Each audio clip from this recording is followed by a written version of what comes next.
স্বামীকে তুই করে বললে বা স্বামীর গায়ে হাত তুললে স্ত্রীর কি কোনো ক্ষতি হয়? স্বামীকে তুই বলে ডাকলে ও স্বামীর গায়ে হাত তুললে স্ত্রীর কি ক্ষতি হয় জানলে আপনাদের চোখ কপালে উঠে যাবে। বিশেষ করে আমার প্রিয় বোনেরা, আজ এমন একটি বিষয় নিয়ে কথা বলবো যা জানলে আপনারা অবাক হয়ে যাবেন। জীবনে এই ভুলটি আপনারা কখনোই করবেন না।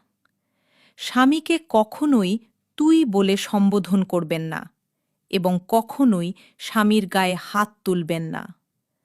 যদি এই ভুলটি করেন তবে এমন মারাত্মক ক্ষতির মুখে পড়বেন যা আপনাকে সারা জীবন ভোগ করতে হবে।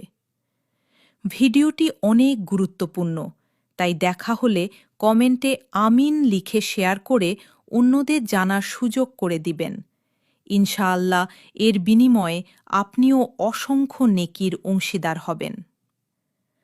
কোনো স্ত্রী যদি স্বামীকে তুই তোকারি করে কথা বলে কিংবা স্বামীর গায়ে হাত তোলে তবে মহান আল্লাহ তাআলা তার ওপর চরম নারাজ হন।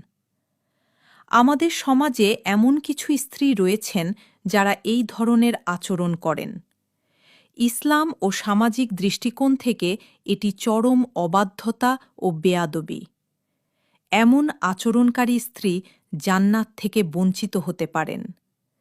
স্বামীকে তুই বললে বা তার সাথে খারাপ আচরণ করলে প্রধানত দুটি মারাত্মক ক্ষতি হয়। ১. এমন রোগ বা ব্যাধি হবে যার কোনো চিকিৎসা নেই। আপনি যদি স্বামীকে তুই বলে সম্বোধন করেন বা অপমান করেন তবে মহান আল্লাহ তাআলা আপনার ওপর এতটাই রাগান্বিত হন যে আপনার এমন কোনো কঠিন রোগ বা মানসিক ব্যাধি হয়ে যাবে যার উত্তর বা চিকিৎসা পৃথিবীর কোথাও খুঁজে পাবেন না। ২. দুনিয়ার কোথাও সম্মান ও শান্তি না পাওয়া আপনার সম্মানের মূল জায়গাটি হলেন আপনার স্বামী। আপনি যদি তাকেই সম্মান না করেন তবে সমাজের বা পৃথিবীর কোনো মানুষ আপনাকে সম্মান করবে না, এমনকি নিজের পরিবারও পাশে থাকবে না। স্বামীর সাথে খারাপ আচরণ করে যদি আপনি বাবার বাড়ি ফিরে যান, একটা সময় আপনার বাবা মাও আপনাকে কটূক্তি করে বলবে, তুই যদি ভালো হতিস তাহলে তোর সংসার ভাঙত না। বিপদের দিনে কেউ চিনবে না। একটা সময় আসবে যখন দুনিয়ার কেউ আপনার পাশে থাকবে না। ভাই, বোন কিংবা কোনো আত্মীয় স্বজন আপনাকে চিনবে না। সেই কঠিন বিপদের দিন